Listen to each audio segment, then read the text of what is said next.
Hey Waffle Gang, I do hope you are well. My name is Mark and today we're checking out some more Reddit stories. And if you do love a Reddit story, why not consider hitting that like, subscribe, maybe that notification bell too. And let's crack on with today's first story. Much love, guys. Now, today's first story comes from the Boru Updates Best of Redditor Updates, compiled by Garden Geo, who put a two-parter together, which they titled A Family Explodes Part 1, and there's Part 2 as well. Also, just to add here as well, coming back to add this, we did cover this story 4 years ago, but apparently we missed a whole bunch of stuff that went on. It gets absolutely wild. So, just to let you know. The story was originally titled, I Ruined My Mum's Life and Reputation, and it all started back in February 2022. It said, my 40 female parents, dad 63 male, and mum 60 female, have been married for 43 years. I have 6 siblings, 42 female, 38 female, 34 female, 20 male, 20 male, 18 male. Whew. I've been with my husband, 39 male, since we were 15. I got pregnant at 17 and we moved in with my parents. I gave birth to my now 22-year-old daughter. We got married at 18 shortly after. My dad's father passed shortly after our wedding and left his ranch-style house to my father. My grandparents built a house next door to my parents when they retired. My parents decided to let us live in this house and told us this would be my inheritance. My husband and I had no issues with this. We went on to have a 20 male, 14 female, 5 female, and I'm currently 7 months pregnant with my last child, a boy due in April. I thought I had a good marriage. We were intimate more than twice a week. We went on date nights. We bought each other gifts. We didn't fight. My entire world was shattered on New Year's Eve when I returned early from a girls' trip I'd taken with some friends. I walked into the bedroom to find my mum having sex with my husband. My mother screamed at me to get out of their bedroom, which really shook me up even more. Unfortunately, my oldest daughter was also home in her bedroom across the house getting ready for a party. She ran out and witnessed my all but a bedsheet naked mother run out of our house next door to her house and slam the door. My daughter was devastated and went to my sister's house. I asked him not to say anything until I first talked to my husband. I asked him for the truth. He told me that my mum seduced him when we were 18 and living in their house. They'd been having unprotected sex at least once a month for longer than we were married. I ran the math and was horrified because the timeline meant my twin brothers and youngest brother could be my husband's. I immediately called my dad and told him to come to my house without my mum. I made my husband confess and my dad was devastated. He and my mum were high school sweethearts too. Needless to say, we could hear my mother screaming from her house when he confronted her. I then told my oldest sister and she and I decided to have her throw a party for the whole extended family. We invited my ex's family as well. At the party, I had my 22 female daughter take all of the kids to the basement and put on a movie, leaving only the adult children and siblings, and I told them exactly what they'd been doing. Most of the family is on my side, except my 3 youngest siblings, 38 female sister, ex's entire family. They all say I'm an arsehole for dropping this publicly. Word got out and my mum's best friend, who's on leadership at my mum's church, my childhood church, called me to verify. My mum has since been let go as the children's pastor there, and she claimed I've essentially ruined their reputation and life. My dad kicked her out and now she's living with my 38 female sister. And lastly, my dad insisted on a DNA test for the 3 youngest boys before he considered anything to do with their marriage. The twins are my husband's bio children. I've since kicked him out and he's living with his parents. My father and I are discussing me moving in his much larger house and him selling my grandfather's house and him giving me the money to buy a new house somewhere else to get rid of the memories. My husband is appalled and furious that I proved he actually is about to have 7 kids instead of 5 and that I'm going to be taking half of his business away from him. My husband started his own HVAC company a few years back, and for the first 5 years I helped him get it set up, ran the office completely and took time away from my teaching career to help him get this established. In my state, all marital assets, including businesses, are split 50-50. Since the house was still in my father's name, my husband will get no money from the sale, neither will my mother, since inherited assets are not subject to be split in divorces. My mother is also likely to not get any alimony, as our state is not a no-fault divorce state. I'm now over a month removed, still extremely bitter and angry at my mother, especially the hypocrisy of calling me a slur and shaming my family when she's done much worse. I also despise my ex with everything within me now, as he was fucking both my mum and me in some instances, coming to our bed minutes later. He got my mother pregnant less than a week after getting me pregnant, and while I thought it was so cute and fun that I shared a pregnancy experience with my mum, she was carrying my children's half-siblings. He has broken all the trust I had in men and being faithful. I already procured a good lawyer from a firm that helped us in financial matters for both me and my dad is helping pay for it. My twin brothers, one of my sisters, and my entire ex's family have gone no contact with me and my minor children, and my children have essentially lost all of their grandparents but my dad, 2 uncles, and an aunt on my side, and my husband's 3 brothers due to this mess. Have also developed ulcers and digestive issues because of this, so I'm visiting the doctor soon and have been in therapy since the first week of January. I've offered this for my 2 adult children if they need family therapy with all of us, but they're doing individual therapy right now. My 14-year-old knows we're getting divorced and why, and she's so angry at her dad that I struggle sending her to his house on the weekends. I feel like she's old enough to make a decision on that, but I don't want to damage her relationship with her dad. I've told all my kids it's okay to love their dad even if it hurts me, but the oldest 2 have cut him off 100%. I won't tell my youngest 2 until they are teens why we got divorced, and everyone else has agreed to not spill anything until they're old enough to understand. As for how I had no idea this affair was ongoing, my husband confirmed to me that they would have sex at my mum's office at church, in their cars, at a motel, and when we built the business, they started having it routinely in his office once I went back to teaching. They also had it in our houses too when my father would go away on business trips or I'd be out of town. It was pure happenstance that I came home a day early from a trip because I was uncomfortable from being nearly 7 months pregnant and just wanted my own bed, for me to find out. Knowing they'd be carrying on this full-blown affair still if I hadn't caught them is what I'm still upset about.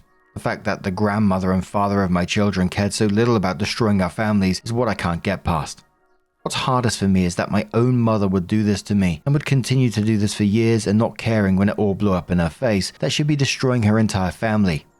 Edit. Also to add insult to injury. My husband confirmed in one of our mediated conversations the affair started when I apparently made him angry. He didn't tell me and instead vented to my mum when they were alone. She comforted him and they had sex. He loved it and then pursued her after that. He said he would have divorced me but knew he'd get cut off from her and she was so much better at sex than me, so stuck it out with me. He told me I was a placeholder. Of all the betrayal and low blows, that statement is what keeps me up at night. TLDR, my mum fucked my husband for 22 years, got pregnant with twins, continued the affair until I caught them in bed together on New Year's Eve while I was nearly 7 months pregnant. I publicly exposed it and my mum lost her job, her marriage, and is homeless. The top commenter on this one simply said, "This goes right into the true off-my-chest Hall of Fame. Quite frankly, it makes Oedipus Rex seem like a quaint little French comedy of manners. It makes Woody Allen look like a wet-behind-the-ears little upstart at family disruption. My sympathy to all the innocent victims who experienced the fallout from this. The branches on this family tree probably look like a bunch of Mobius strips." So it was 6 days after this that Opie came in and said, "I had a phone conversation with my aunt today, my egg donor's sister, and she told me there is a family history of cheating in our family on their side of the family.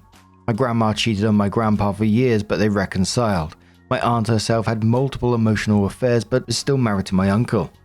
She tried to blame genetics on my mum's affair. I laughed out loud at the absurdity of that attempt to justify her affair, and my aunt is now mad at me for not hearing my egg donor out and her explanations for cheating.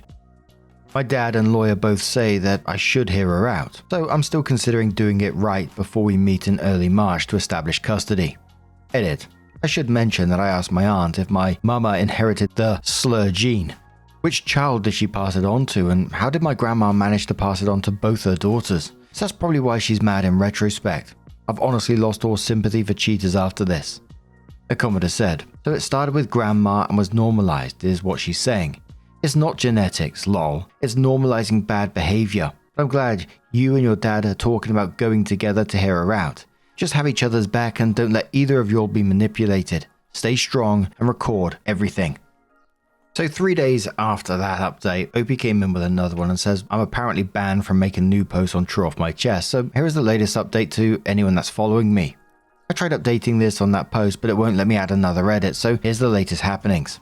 Update recaps. My ex accused me of also being unfaithful because he was and wants a DNA test when our son is born. My aunt exposed multiple affairs in my egg donor side of the family and tried to claim it's genetic and hereditary. My dad and I's lawyers encouraged us to meet with my egg donor for evidence and for closure, and this update deals with the answers we were given about our choices when we did meet. I met with my egg donor, dad, and our lawyers last evening. Essentially, my egg donor said she knew it was wrong but enjoyed the attention. The sex was great and she enjoyed the thrill of it. She kept sleeping with my dad because she enjoyed their financial stability and carefree life and wanted to stay married. She purposely slept with him after each sexual encounter with my ex to ensure if she got pregnant, she could pass the child off. She also admitted to enjoying the knowledge that my ex enjoyed sex with her more than me. She then said that she is moving in with my ex to his new place and that she invited the boys to live with them. The twins have visited once since the affair went public and told her they don't like my ex and refuse to treat him like he's their father. She said eventually they'll come around once she's married to my ex and then she'll have her family back. I laughed out loud and told her she was delusional and needed psychiatric help. And I told her I'd be taking out an order of protection against her so she'd have no access to my minor children. She called me a jealous and ungrateful cow for not appreciating that she didn't abort me and let me live. She said I should be happy that they didn't kick me out when I came home knocked up. She even had the nerve to say I should be thankful she kept my husband happy when I couldn't, so he didn't divorce me and leave me a broken and damaged good single mother. She then told my dad she suffered from postpartum depression after my birth, and my dad ignored it and her and made her feel alone, so she felt justified in hating me and to have affairs.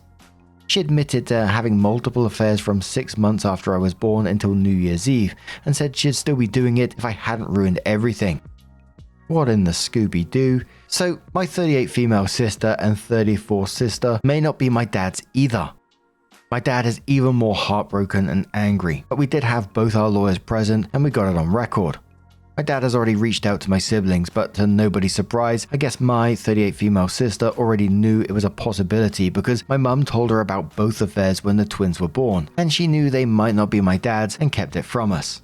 My dad is devastated by that, even more than losing his relationship with my mum. I'm not sure their relationship will ever recover. I genuinely have no clue what is wrong with my 38 female sister. My 34 female sister doesn't want a paternity test and said our dad will always be her dad. My dad is fine with that. I sent a message to my ex through my lawyer that I'd be filing an order of protection tomorrow so that my kids won't have to go to my ex's house if my mother is there. Neither one has even attempted to find new housing either, so I guess she's planning to move into my ex-in-law's house? I really don't want my kids around that mess. He has yet to respond, but at this point, I really don't care what he wants. P.S. My family knows about the social media posts, as do the lawyers, but my ex and egg donor have zero chance of a good outcome in the divorce, so I'm going to be petty and enjoy their anger about being exposed, so I'm leaving it up. They can stew in their filth and know that not only does our town think they're terrible, so does the world, and I have permission from my younger sister to share what happened last night. I don't really care what my 38 female sister thinks. TLDR, there were more affairs. My mum blames my dad for a pregnancy experience with me, and she hates me because she had postpartum depression during pregnancy, and my 38 female sister knew about the affairs and never told us. My mum wants to move in with my ex and take the twins with her to start a new family. I'm taking out an order of protection against her so she can't be around my minor kids. So 2 months later, the final update came in. It said, "Hello, thank you to everyone who sent me chats and messages supporting me and asking how I'm doing. I do have an update. I gave birth to my son in the beginning of April. He's healthy and I have no health complications. At the end of March, I was able to get temporary full physical and legal custody of my kids. My 14-year-old daughter asked me if I'd be willing to do family therapy with her and her dad. I did not want to do it. I fought it, but eventually I chose to do so for the sake of my daughter and her need to process everything and hopefully move on. I learned a lot more about the relationship between my ex and my egg donor due to homework the therapist gave us. My ex did reveal more things which I believe to be true. My mum had actually tried to seduce him well before we were of age. From my ex's reconciliation, when my egg donor took over the youth group, I was 15, and he was a few months from turning 15. The grooming began then. She'd counsel him privately because he needed it. They kissed at some point when he was still 14, and that was all they did, meaning they'd make out during these sessions until he turned 18. It was right around the time of the first kiss that my mum convinced him to ask me out and date me so they could keep seeing each other without suspicion. At this revelation, I was both devastated, my entire relationship was built on a lie, and my husband never loved me, and also a sense of relief knowing that I had absolutely nothing to do with their affair. The reason I believe this is true is that when he asked me out, I had to get permission from my parents to date. At the time, the rule was no one could date before age 16. My mum went to bat for me, or so I thought. We started dating right after he turned 15. The timeline adds up. Edited. My dad is currently looking into potential other cases of abuse and manipulation right now with the help of the church officials. Nothing has turned up, and truthfully, while I hate my egg donor, I find it hard to believe she'd have the stamina to carry on multiple affairs with other boys. I think she seduced him knowing I liked him and wanted to feel superiority over me. Looking back, all of this makes sense. Her treatment of me and my children in the relationship to her other grandkids. I think all of this was a seriously fucked up case of her being narcissistic and punishing me for ruining her life. They did not have full sex until he turned 18, and I guess that was his birthday present from her. My 22 female and 20 male children are still not speaking to him, which he has come to grips with and understands they'll likely never re-establish contact with him. The twins and I have reconciled fully. Now for the egg donor. After the last phone call with my aunt, I cut off contact with her and my grandmother. I was tired of my aunt trying to guilt trip me into talking to my egg donor. My grandma is a whole other problem and is beginning to show signs of dementia and senility. She is still harassing my egg donor and calling her a slur of Babylon, which I'm okay with, but the other stuff she's doing and saying is not something I want to add to my life of stress. My 34 female and 42 female sister were the ones who helped me with labor and delivery plan. My ex knew what the plans were, but also that I did not want him at the hospital until I had already given birth, was in a better place for him to meet his son. He agreed to this. The day I went into labor, my 34 female sister took my 14 female and 5 female children to her home while my 42 female sister was with me in the room. Apparently my 14 female child needed something from the school and reached out to my ex to pick it up as he was still on the official pickup list. He no longer is, and drop it off at my sister's house. My egg donor was with him when he took the call. He refused to let her come along as I didn't want my children around my egg donor. She apparently followed him in her car to the store and then my sister's house and threw a temper tantrum on the front lawn of my sister's house. My ex broke up with her and told her she was too much drama and it just isn't worth it anymore, and she flew into a rage and physically attacked him and started destroying things in my sister's yard. The cops were called, my egg donor was arrested for domestic violence, and at that point, my sister and I took out orders of protection against her due to the instability and the situation. My ex moved into an apartment close to the HVAC company.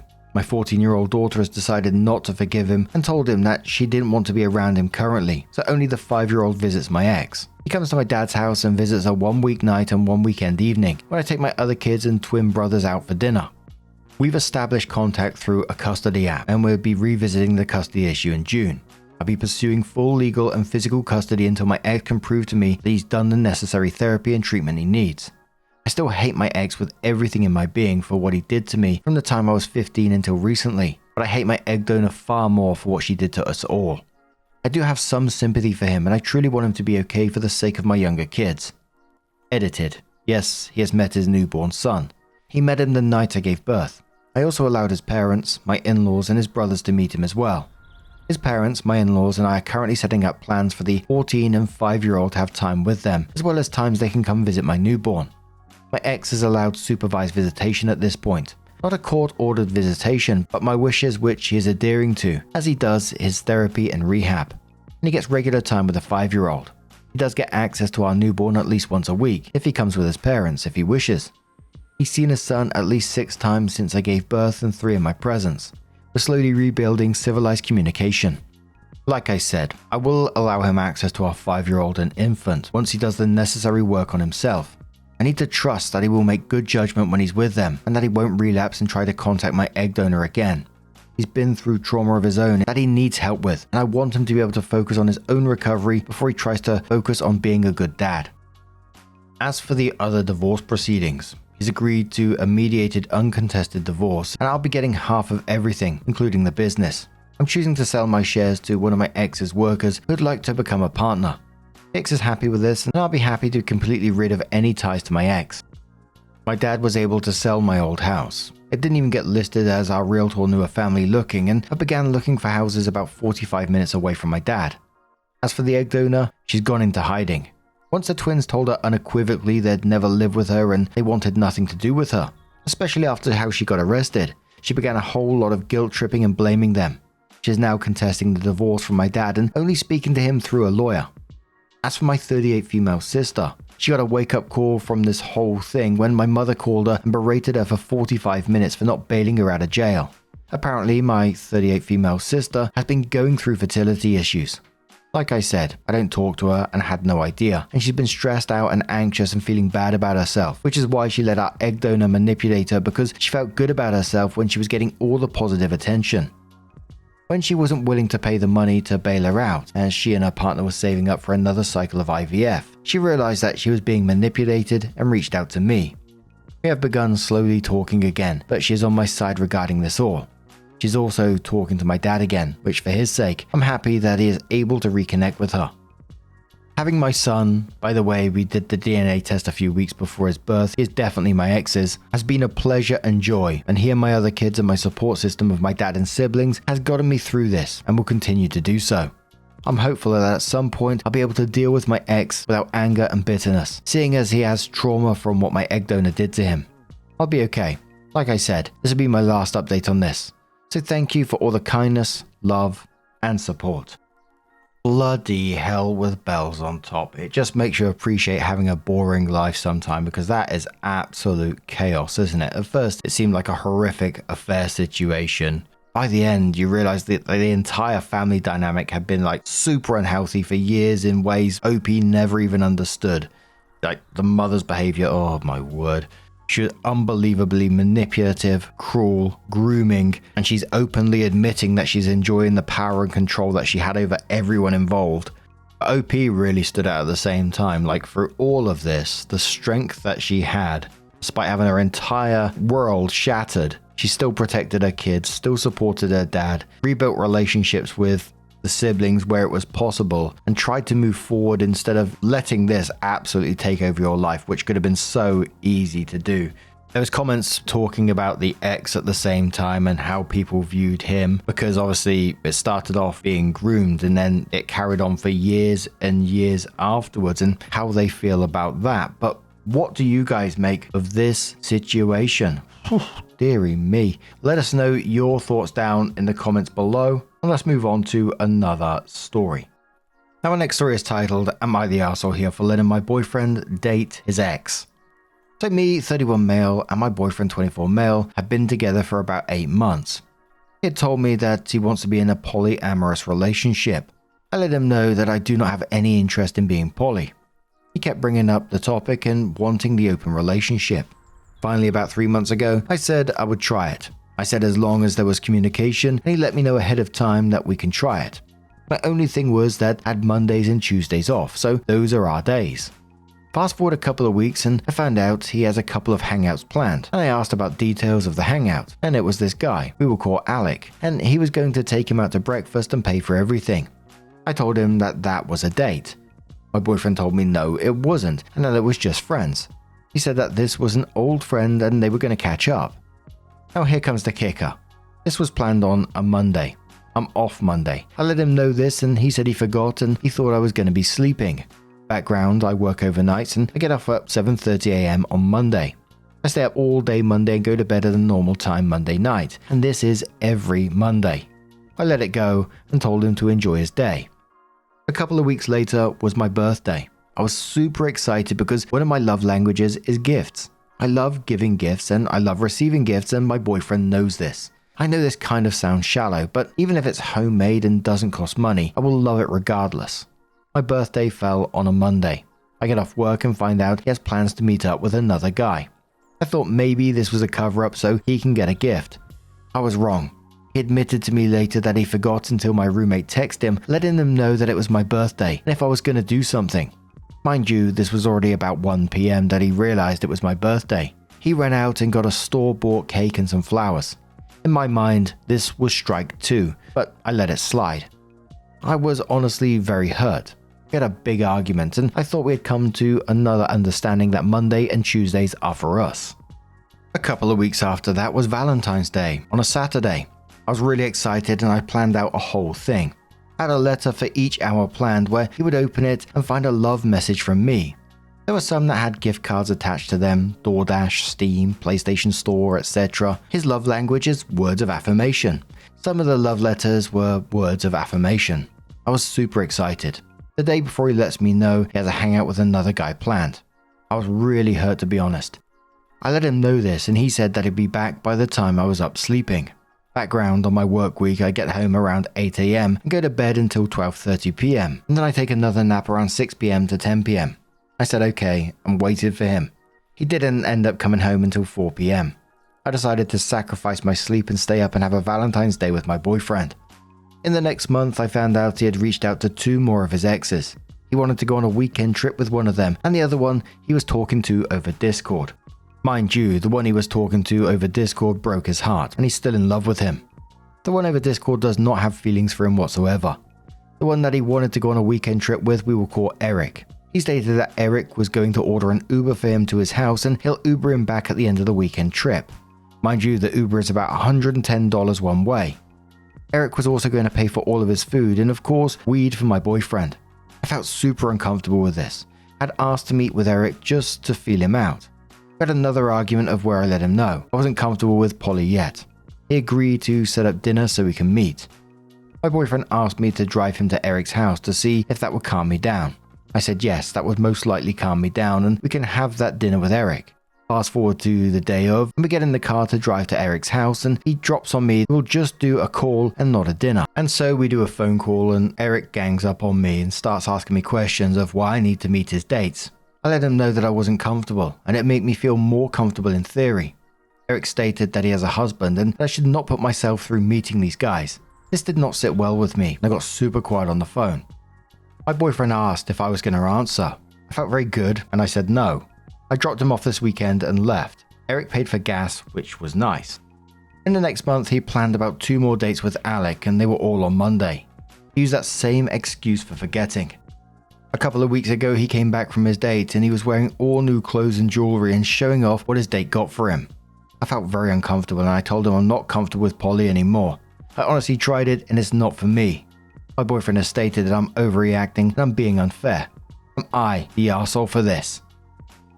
Look, personally for me, I'm not someone who get into a poly relationship personally, but this doesn't even sound like healthy polyamory. It sounds like OP being slowly sidelined in his own relationship. It's just constant disrespect for him. You know, you set boundaries to this. He seems to be forgetting boundaries that you set, planning dates on the only days OP has asked for, forgetting his birthday until someone reminded him, ditching the Valentine's plans, then saying OP's basically being unreasonable for being hurt for all this. Fuck this shit, sack him off, find someone better, simple as. A commenter says to OP, you don't have a boyfriend, drop his ass, he's playing with your time and emotions, that man doesn't care about you. Crystal says not the arsehole, this isn't polyamory, this is him cheating with your reluctant permission. He ignored your boundaries, forgot your birthday for a date, and let his ex-boyfriend gang up on you. He's 24, looking for a provider and safety net. You, while he plays the field. Run. Commenter says no, you're not the arsehole. You tried, communicated your boundaries, and he repeatedly ignored them. You're allowed to say poly isn't for you. So a month later, OP came back in and says, so I broke up with him and I decided to continue with my move to Oregon. We were supposed to move together with a roommate of ours, but I told my now ex he couldn't go. I called the leasing office and told them I want to take him off. They stated that when I pick up the keys I can take him off. Some backstory on what I found when I snooped. My ex was texting his friends and letting them know that he didn't love me, but he was using me to get to Oregon. He said he was just choosing to love me, but he didn't see a long-term relationship with me. Max got a train and went to downtown LA. When my roommate dropped him at the train station, I noticed that the times for the downtown LA train were later in the evening. There was a train for Oregon arriving first. I asked my roommate what train he was getting in, and he said it was the one to LA, and he saw him get on the train. I said okay. A couple of days later, I made the 18-hour drive to Oregon with all my pets and stuff. I went to pick up the keys and the leasing office said that my roommate already picked up the keys. I let them know that that was impossible since we just got here from California. They let me know it was Angel. I saw red. I was so mad and hurt. I went to my roommate and asked if he knew. He said, oh, so he is here. He wasn't supposed to be here yet. I was so mad, I walked away. I called some friends and asked for advice as well. I called my roommate and asked him if he knew. He came out and said he had lied and knew that my ex was coming to Oregon. Now I feel trapped in my own home, and what was supposed to be a happy occasion turned into a stressful one. My ex even ate the whole gift basket that was there to welcome us to our new apartment. I'm still trying to figure out what to do because I don't feel comfortable with him here. If anyone has any suggestions, I would love to hear it. For context, since my ex picked up the keys a couple of days before I got here and signed everything, I couldn't take them off the lease. Now, since it's been 48 hours after move-in, since my ex picked up the keys, there is a form that we can fill out that everyone has to sign it voluntarily. Commodore says, not the arsehole. Call the leasing office now. Don't wait on this. This is time sensitive. Don't get stuck on a lease with this guy. Commodore says, yep, they told him to wait, and he waited, and he got shafted for it. They need to take you off it ASAP. Nerdy says you need to talk to a tenants' right attorney ASAP. Explain the situation. State that this is a romantic ex-partner you had broken up with before the move, that you notified the leasing office in advance, and the leasing office still allowed them access to the unit despite telling you you could handle this when you came to get the keys. Stress that you no longer feel safe in the home with this person or the roommate who aided them in stalking you. Opie said, I never thought of this. I'm going to look one up right now. I really hope they're open on the weekends. Gee whiz, I hope OP is able to get out of that situation, get their own apartment or something along those lines. That guy sounds like an absolute tool. But what do you guys make of this situation? Let us know your thoughts down in the comments below. And just a huge thank you for being here today, getting involved in the stories, your love, your support, your time. It always means the absolute world to me. So thank you so much for being here. Truly is absolutely amazing. And I will see you in the next one. Take care. And much love. Wake up, get up, stretch my legs, eat some breakfast, milk and eggs, brush my teeth up, wash my face, throw my clothes on, start my day. Wake up, I can smell the smoke from the bacon. Let's go, see the sun shining from the windows. Okay, I know that today'll be a good day. Okay, I know that today'll be a good day.